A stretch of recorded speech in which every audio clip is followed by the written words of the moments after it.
5 petits doigts qui s'ennuient s'en vont en voyage.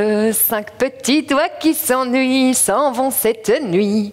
Le premier part en avion, le deuxième part en camion, le troisième part en auto, le quatrième à vélo. Le petit dernier est parti à pied.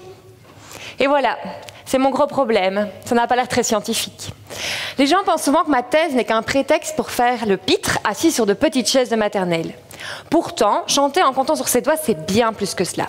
Les doigts servent à compter, à pointer les objets, à représenter les nombres, à garder les nombres en mémoire quand on récite ou encore quand on calcule. Et ces outils magiques ont un avantage ultime, c'est qu'ils sont toujours à portée de nos mains. Alors pourquoi s'y intéresser à ce point-là, me demanderez-vous? C'est assez simple. Vous avez sûrement tous entendu parler des chiffres affolants des études PISA concernant nos enfants de plus en plus en difficulté en mathématiques. Ces difficultés peuvent avoir des répercussions tout au long de la vie des enfants et jusqu'à l'âge adulte. Car les mathématiques, ça se construit en fait comme un château de cartes. Les apprentissages les plus basiques supportant les apprentissages les plus complexes.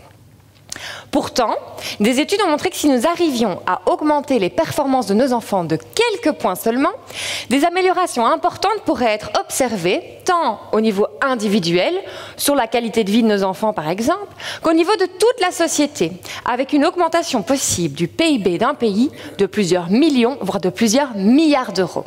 Alors vous imaginez l'impact. Vous me demanderez alors comment 5 petits doigts peuvent rapporter plusieurs milliards. Dans ma thèse, mes doigts à moi vont tenter de vous dessiner l'ébauche d'une réponse. Avec eux, premièrement, je rencontre des enfants en classe, mais également en laboratoire, afin d'analyser leur dextérité et de comprendre comment les doigts peuvent être des outils utiles dans le développement des nombres et des calculs. Deuxièmement, je rencontre des enfants porteurs d'un handicap moteur pour tenter de comprendre comment ce handicap pourrait avoir un impact négatif sur le développement des nombres et des mathématiques. Et troisièmement, j'entraîne les doigts de nos enfants, de vos enfants, grâce à des activités manuelles réalisées en classe, car si les doigts sont des outils utiles, les entraîner dès le plus jeune âge pourrait avoir un impact positif sur le développement mathématique de nos enfants. Alors si dans ma comptine, ces 5 petits doigts s'ennuient, moi je peux vous affirmer que dans ma thèse, mes doigts à moi ne s'ennuient jamais.